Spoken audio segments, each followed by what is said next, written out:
Well, thank you very much for that introduction, and I'm sorry I didn't bring a cello to calm you all down. I don't have a very clear understanding of what it is that you would like to hear me talk about, other than that I was told that you have an interest in development, but that interest in development might lead you to ask questions. And so my thought was to give you a short introduction and then leave it over to you guys to ask such questions as you think might be interesting and would allow me to contribute to your understanding, at least, of my experience and what I think is important. One was the career that I wanted to establish, which was a career that I'd hoped would be in the investment banking business and which allowed me to, in fact, develop my activities in that field in countries other than my native Australia, and to finish up doing work in the middle of the American investment banking community and then starting my own firm before I went off to the World Bank. And so I was able, because of the opportunities here, to have first the professional strand, and then on the other side to establish for myself a goal which was first to spend 20% of my time and my income, and then 30% and ultimately more, balancing the life that I was doing between business and non-business activities. And I have to tell you, just because as I look at this room and think of my own background, that if there's one thing that I would, as a generality, say to you, it is that if it is possible for you in whatever you're doing to engage yourself in things other than the straight business course, you will find that not only does it enrich your life, but the truth of the matter is that it'll enrich your business because you engage yourself in people and with people in the community that have broader issues with which they're engaged. And they tend to be the best people in the community, the people that have decided that it's not just a singular interest in business, which is the thing that drives them, but that since business does survive within a communal environment, that that aspect of duality in the life is something that I found in my life was the thing that made it meaningful. But it also gave me the opportunity, as a result of activities in the field, particularly not just of the arts, but of development in which I became interested, that it took me into that area for which I suppose I'm best known, which was my period at the World Bank and subsequently in the Middle East. But today I would like to focus on the period in the World Bank because it has some messages that I think may be interesting to you and certainly relevant. And if I were your age, I would be thinking very seriously about what it was that drove me to the bank and what it was I learned there. The first thing I'd like to say is that, harking back to my own experience, I grew up in a world in which, for decades, there was 1/6 of the world, by the year 2000, 1 billion people, who had 80% of the world's income. And then there were 5 billion people who are in the so-called developing world that had 20% of the global income. And I took an interest in that 20% through activities in foundations and other things, largely because I couldn't understand how the world would continue in an inequitable distribution of 5 billion having 20% and 1 billion having 80% of the world's GDP. It stood there in the post-war years with varying numbers, of course, in terms of the global population, but proportionately, that was the sort of relationship, this 80-20, which existed for decades. But came the last decade of the last century and moving into this new century, we're seeing for the first time a swing which now has that 80-20 somewhere closer to 70-30 or 72-28 or some such number. And that is an important and rapid change which has occurred. And it's brought about a change which has been very evident in the way in which international institutions function and in which indeed the global economy functions. So much so that as we look out, the so-called 80-20 that I and my contemporaries grew up with is now looking at a very, very different future. It is the future that you will face. It is a future of 9 billion people on the planet by the year 2050. Of the 3 billion extra that have been added to the planet or will be added to the planet from the year 2000, about 100 million goes to the rich countries, and 2.9 billion goes to the developing countries. So come 2050, it's not 1 billion and 5 billion, it's 1.1 billion and 8 billion, or close to it. That is a huge change, dramatic change. The other consequential change is that the structure of the economy is being driven both by the population development and also by modern technology, which has allowed the conveyance of ideas and innovation to move to the developing world. And so the projections today are that that old 80-20 with which I grew up for decades will become 35-65. 35% for the billion one in the rich countries, and 65% for the people in the developing countries. That is turning the world on its head in terms of the world that I grew up in. But it is the world that you're going to work in. And it is not a trivial change. It is a change of monumental importance.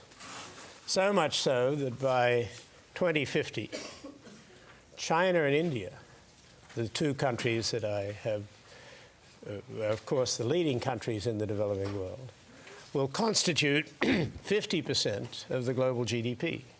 50% of the global GDP. That is the consensus estimate. But let's say we're off 5%, it's 45% of the global GDP. It's nonetheless a monumental switch in terms of economic power. It happened last in 1815 when China and India were 50% of the global GDP. And it happened before that in the year 1500. And in the period from 1815, at various times, it's been approaching that. But with communism and with the change in governance in China and with the greater development in terms of the Industrial Revolution in the West, you got to a point where after World War II, China and India were together 2% of the global GDP. So the growth in terms of China and India and of Asia generally is such that it is not just some modulation of former trends. It is an absolutely fundamental change in the way the world is balanced. I remember I was at a meeting of the G7, G8, the first time that the people from the developing world leaders were invited. 7 or 8 leaders were invited by Jacques Chirac to a meeting that was held in France. You'd be familiar with the fact that the G7, G8 meet once a year in June or July, and generally, until recently, decide what they think is going to happen with the world, and then they might tell a few people outside. Well, it changed at that meeting.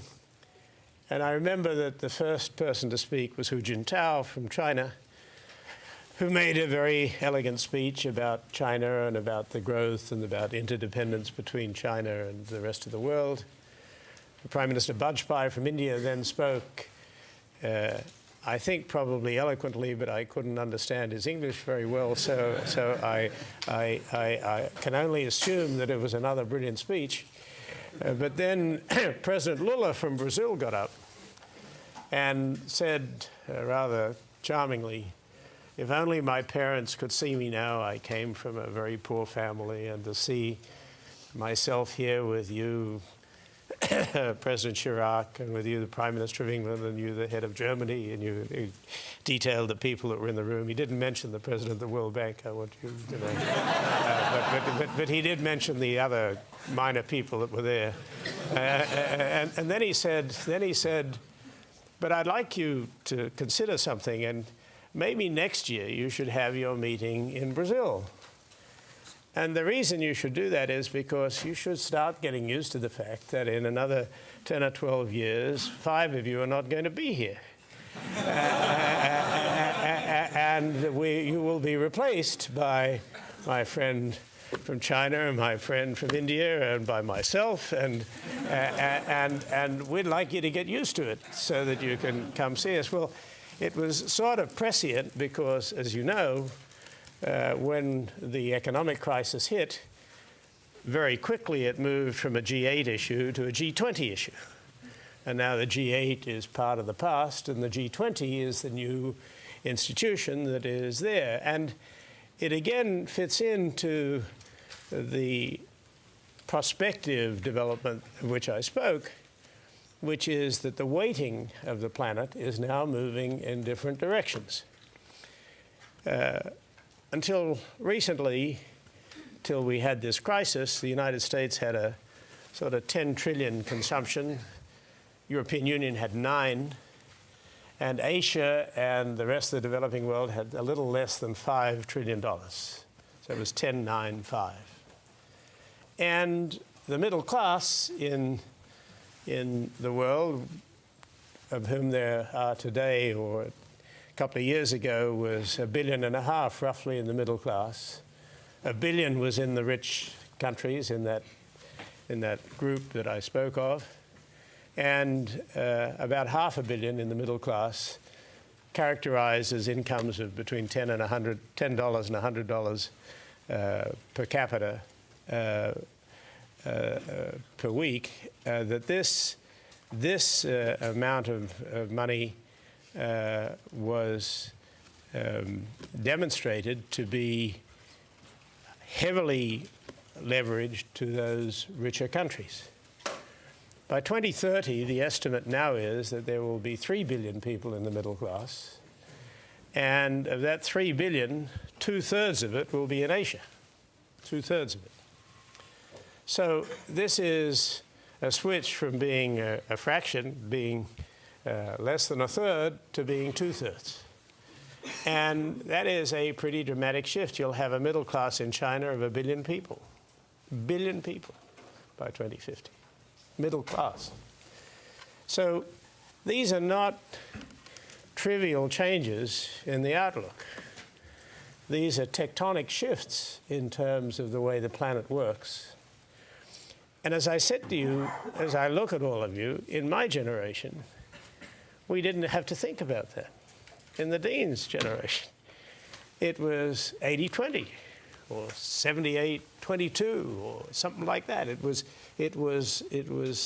a balance where you knew you were the rich countries, the powerful countries, and all the organs of running the world were designed to accommodate that fact.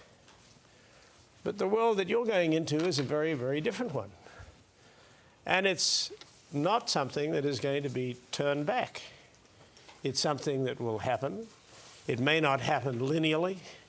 There may be events that will occur that will disrupt it for 3 years or 5 years. And it may not be exactly 65-35. It may be a variation of that. But directionally, it is very clear. And there are a couple of observations that I think are interesting beyond that. But before I get to the observations, let me make one other point about the planet.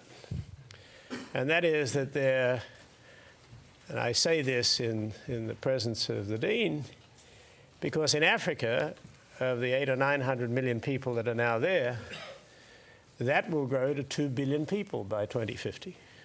2 billion out of 9 billion.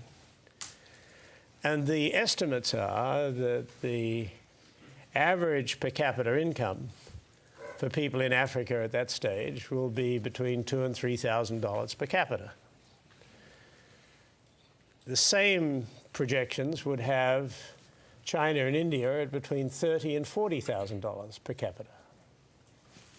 So you got 2,000 to 3,000, 30,000 to 40,000.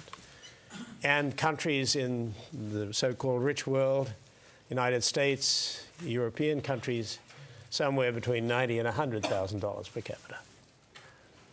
I'm not giving you these figures with any sense of mathematical accuracy. They may be off a bit, but directionally they're right.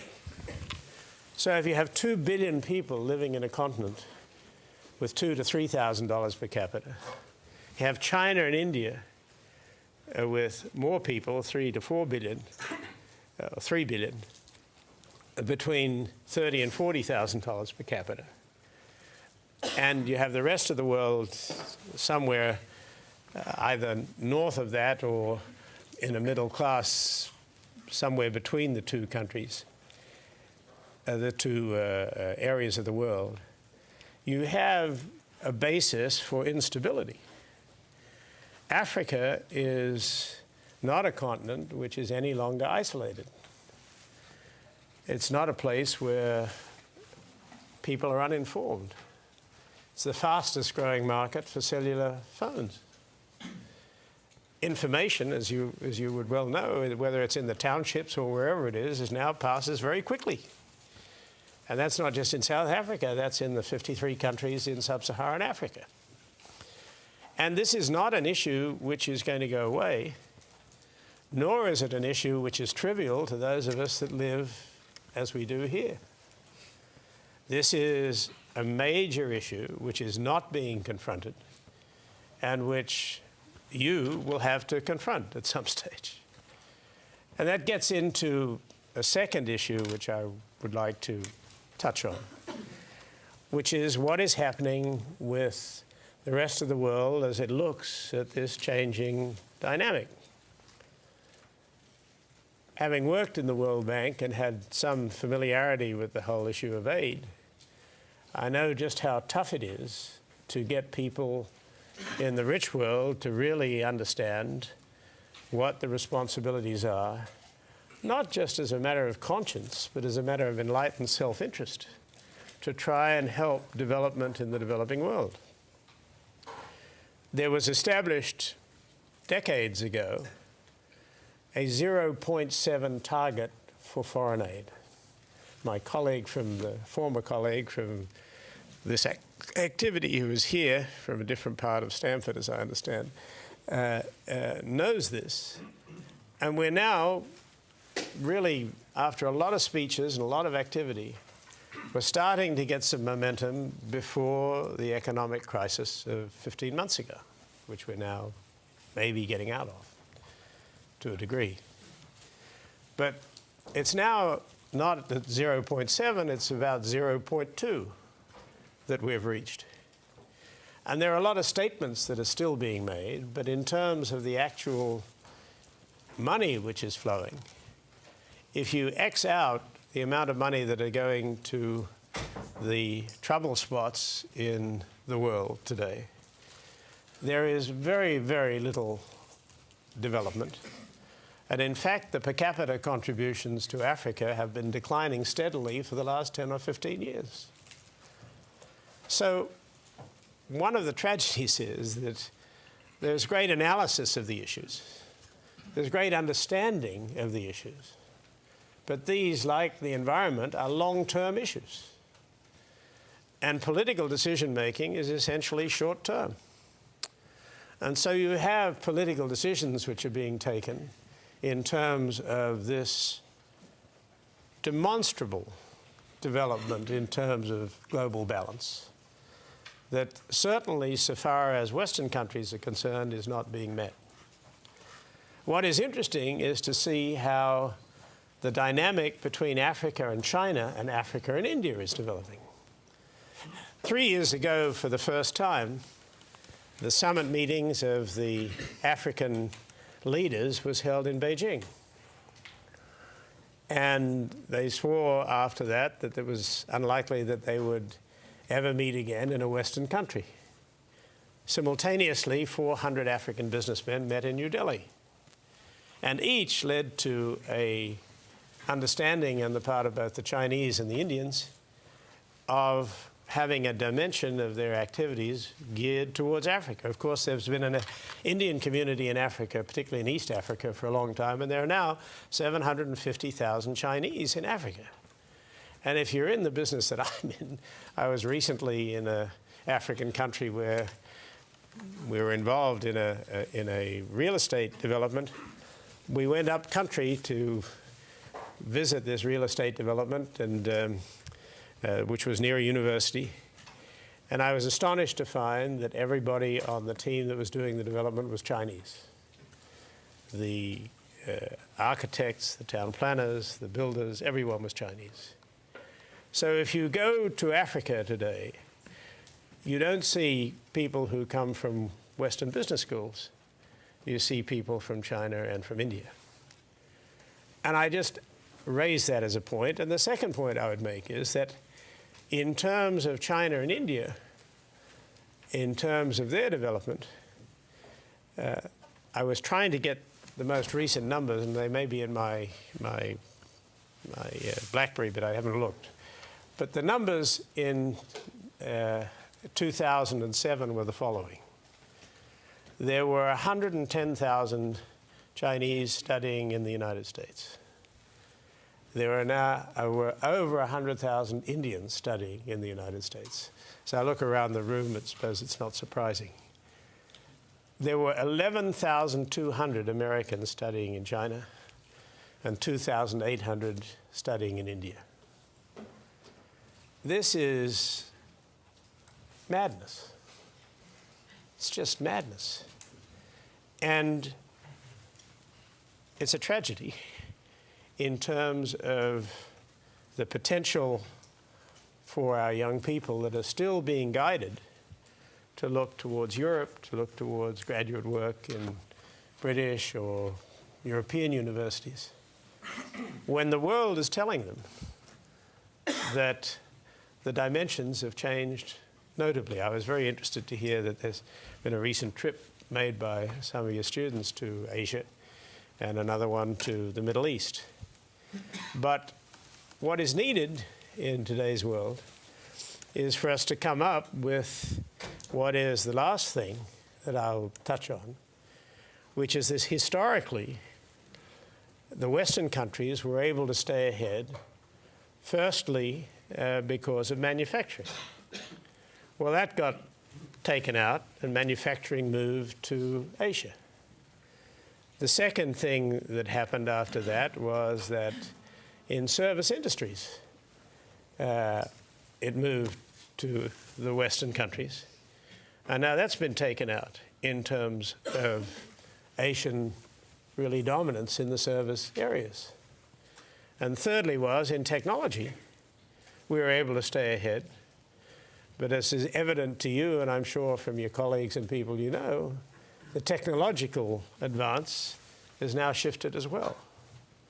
So the challenge for our country is, what the hell is it that's going to be left for us if Asia's eating our lunch and dinner in terms of the things that we used to be able to do? And it's not just the United States. It is truly that group of the so-called billion plus that were previously the dominant factor who had 80% of the world's GDP.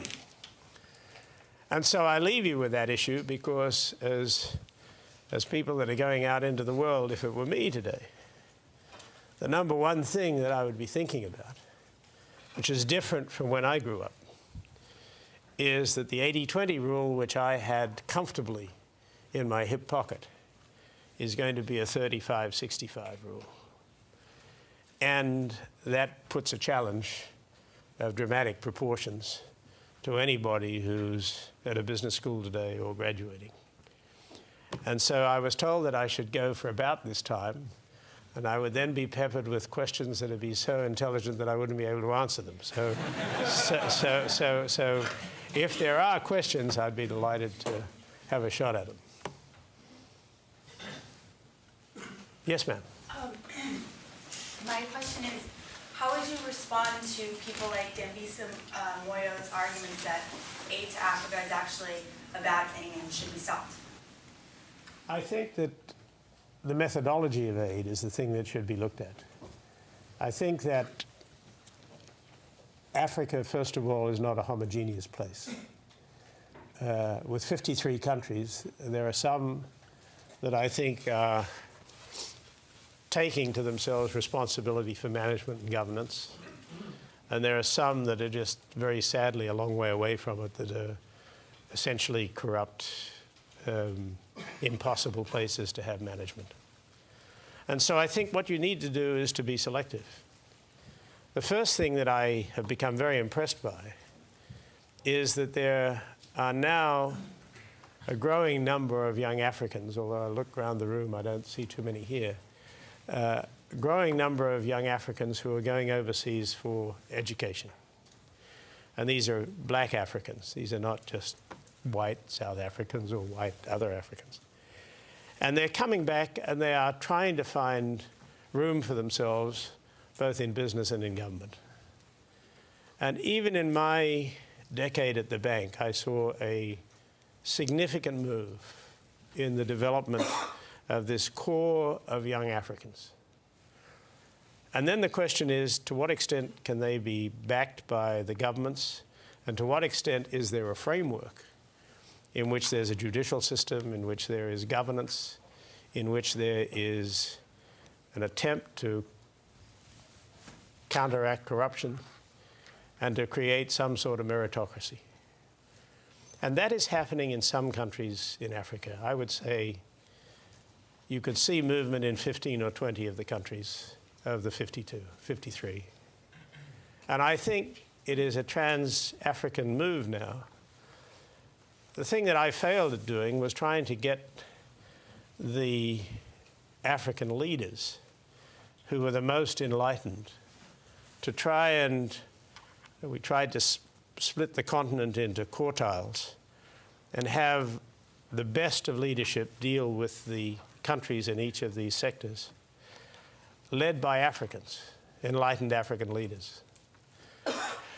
But unfortunately, we failed because the presidential system in these countries and the leadership in all the countries just made it impossible for us at that time to try and encourage the development of the best practices to come to the top. But I'm not totally pessimistic because there is a change. But it's not nearly as quick as I would like to see it. And I think that aid going to countries, to answer specifically your question, aid going to countries that will be corrupt and that will waste it is, I hope, going to become a thing of the past. You'll find humanitarian relief going into those countries, but it will not be run by the government. And there needs to be a system of carrots and sticks to try and get the countries to change their practice so that the best countries can be rewarded. That, by the way, was something that was brought in the Bush administration, the rest countries to be rewarded. And say to the others, it's just not acceptable to steal the money that we're giving you. It's going to be a tough road, but I believe we've started on it. And I believe that the best advocates are the enlightened African leaders themselves, not Westerners. I believe that that is now happening. Yes, sir. Considering the huge amount of change, especially away from the U.S. that you talked about, can you discuss how you think the World Bank needs to change? And then also considering the U.S. president's ability to appoint the leader of the World Bank, does that hinder the ability to change away from U.S. centric? I think that the old practice, as I'm sure everyone knows here, was that the Europeans appointed the head of the International Monetary Fund, and characteristically, the United States appointed the president of the World Bank. I think that is now a thing of the past. I think that has changed. and that it will be an open competition next time. Part of the reason for this is that the appointment of the president of the World Bank was at a time when the US economy was dominant. Today, that's no longer the case. As I said to you, it used to be 10.95 or 10%, 10 trillion, 9 trillion, 5 trillion for the rest of the world. That is changing. And as it changes, I have personally witnessed in my own time at the bank a definitive change in the way in which groups of countries come together to challenge American dominance. First, it was the Europeans, and then it's the BRIC countries. But it's very, very clear. And so my own judgment is that the next president of the World Bank could be American if there's someone dramatic, but it will not be as of right. It will be because that person is notably the best person that you could have. But I think that in both institutions, they're now internationalized. And it is much more likely that you'll have the best in class for both the bank and the fund. Yes, sir. You've talked about the involvement of China and India in the development of Africa, and there have been business connections and political connections. And the World Bank has often been criticized for, not tying aid to environmental goals, to not tying aid to human rights goals. And the World Bank has been trying to move in that direction. At the same time, now you have a second player, a second source of aid, or some form of capital that, doesn't really impose that conditionality as of yet. And I was just wondering how what do you think of that aspect, and what does that mean for the next 20 years? Well, I think the first thing is to challenge the first assumption, which is inherent in what you're saying, which is that aid was tied in to environmental or human rights conditionality. And I think personally that was more nominal than it was real. It was increasingly expressed in the last 10 years. But the truth of the matter is that I don't think that there was the hammer to come in to insist.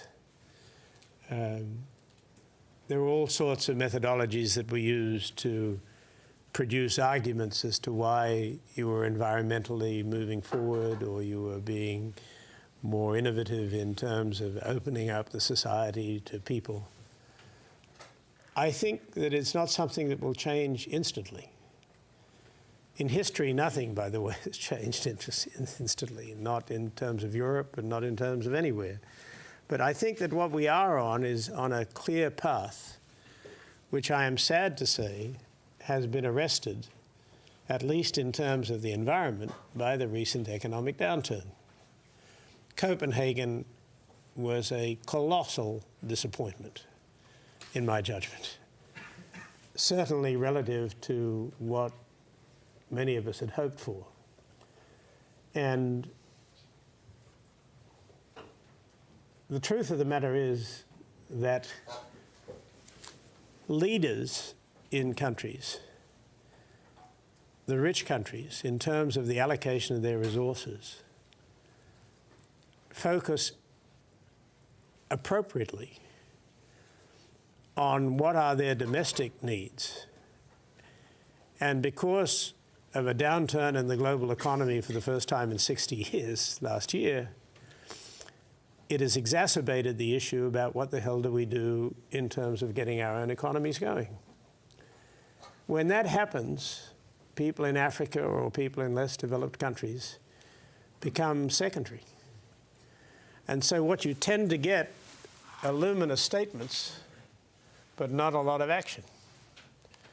And that's why I said to you before, in terms of Africa, the contributions over the last 20 years per capita have been declining. Not trivially, but significantly, 50% decline. And so I think that we need two things. We need a turnaround in the economy, and then hopefully we need some global leadership that is thinking beyond a 4-year term of political office. I haven't seen that in my lifetime yet. One of the great advocates, by the way, in my years at the bank was Gordon Brown, as Chancellor and even as Prime Minister. But Gordon now has a problem with the UK. And so if he comes out and starts talking about how much money he's going to give to the developing world, it's not going to help him in the next election. If anything would help him in the next election. I hope something will, so I'm afraid that we're caught up in this terrible pattern of short-termism against something which is an inevitable long-term problem. And nowhere is that long-term problem more evident or likely to hit us than in the environmental issue. The environment is something that, we're not going to be able to decide in 4 years we're going to fix. It'll be more difficult to fix. If we leave it 12 years, you can't fix it. This is a problem all you guys are going to have to deal with. I'll be 6 feet under or something at that stage. Yes, ma'am. I was curious what you see as the most promising practices in terms of poverty reduction in Africa, and if you had a magic wand that you could focus attention and investment on a couple key levers, what would they be? I would be very supportive of non-governmental intervention. I think that the role of civil society is crucial. And I think that the role in terms of funding, particularly for small business, microcredit, is an initiative that has found its time. I would go back, however, to a crucial need of education, which I think I heard my wife whispering on the right. And if I didn't hear her, she would have given me a hell of a time going back to New York this afternoon. But education is clearly critical, and that's boys' education, but more crucially, girls' education. And those two things, I think, are fundamental to what could happen in Africa. So you have a lot of changes occurring in Africa. You have the China-India thing of which I spoke. You have a gradual move towards better, more responsible government. And you have civil society moving in broader ways than it has previously. Part of the problem, however, is that there are just too many institutions in civil society that keep falling all over each other. And the overheads are just killing. I would estimate that for every $100 that gets put aside for development, you'd be lucky if 30 to 35 cents gets to the project in every dollar. And the rest is taken up by overhead, stealing, and mismanagement. And that is a hugely important issue, which I've been trying to deal a little bit since I left the bank, to try and see how you could get a greater rationalization of the aid business and just have a free pickup of 20% of whatever it is that you're spending. But again, that's a problem for all of you to face. It's a nice, easy one. I leave you. Yes, sir. The Chinese are investing heavily into natural resources in Africa. Do you see that as an opportunity for stability in the region, or will that just allow the corrupt governments more opportunity to maintain power? Well, I think both is the answer. It is an opportunity for improvement, but in some of the countries it's pretty evident that the benefits are going, sadly, to a small group. And that's just a fact. I wish it were otherwise. And it's not very clear that the Chinese are, at this stage, insisting on social benefits as a result of their involvement in the countries. They're more interested in getting the minerals out than in participating in high-level debates about what is the purpose of economic development. Up to now, that has been the position of the Chinese. I know a number of people in Chinese leadership who would wish it to be otherwise and would like to bring about some change, but the way the Chinese system works, even though I've been there many, many times, is still opaque to me. And I think it needs a decision at the top beyond just making some speeches about it. It needs to be pushed down. I see a big representation of Chinese in the room. Maybe they can help you after this gathering and tell you the realities. But the big reality in China is to get control of natural resources. And even with its aid programs in Africa, important as they are, they tend to be more attention getters, in my judgment, than they are substantive. It's not wholly true, but everywhere the president's house, the town hall, the sports stadium is done by the Chinese. It's a very good thing to do, but what is really needed underneath that is to try and change the societal structure.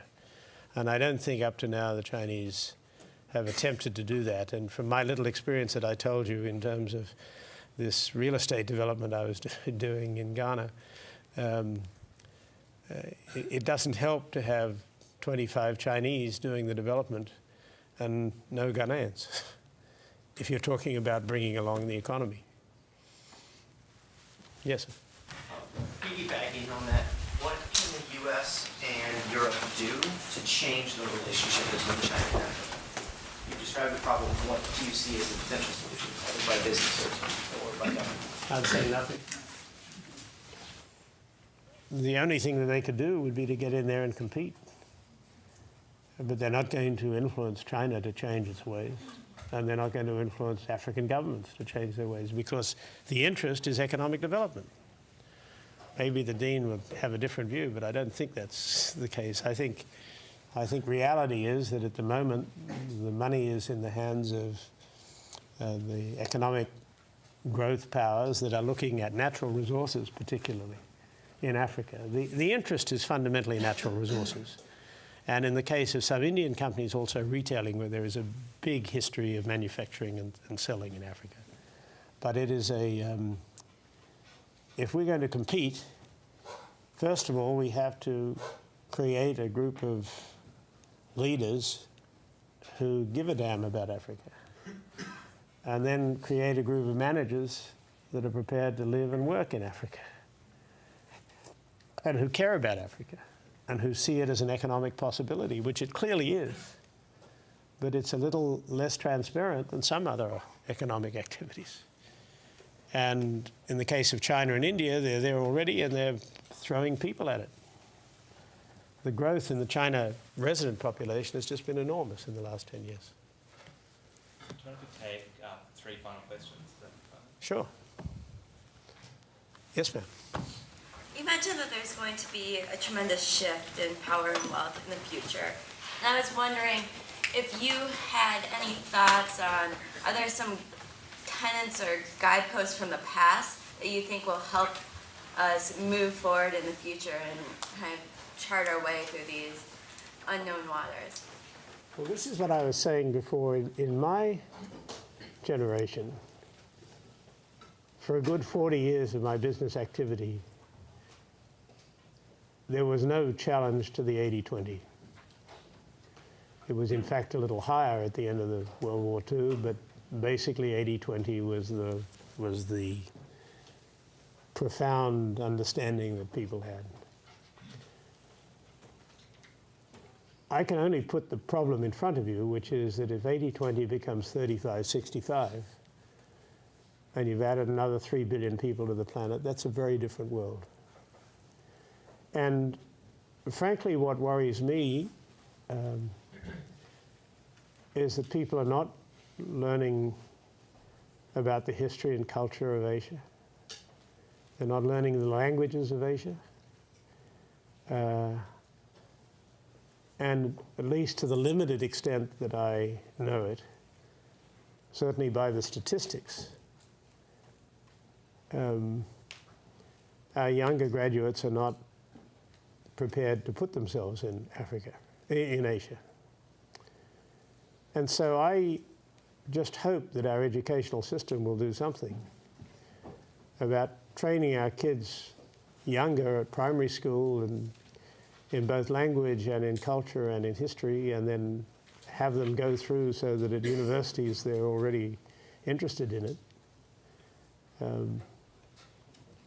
I have an image of 3 years ago I gave a speech, or 2 years ago I gave a speech at Beida University, Peking University. 700 kids in the audience.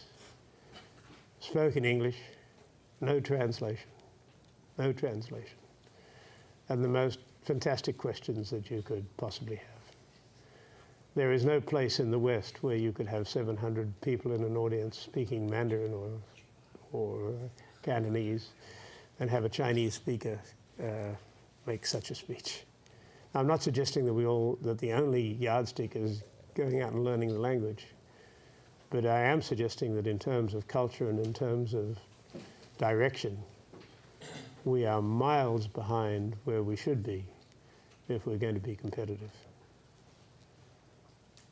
Maybe different on the West Coast, but certainly on the East Coast, that's the case. The one there and one there. With the sort of proposed change in the economics of the globe over the next 10, 20, 30 years, how do you see that shifting the military balance, and what sort of consequences might come of that? Well, I think you're going to get, as you are now in our country, a lot of pressure for less intervention, both financially and in human terms. But I must say that in the last year, I can't point to any great advances. So I don't know the answer to that question.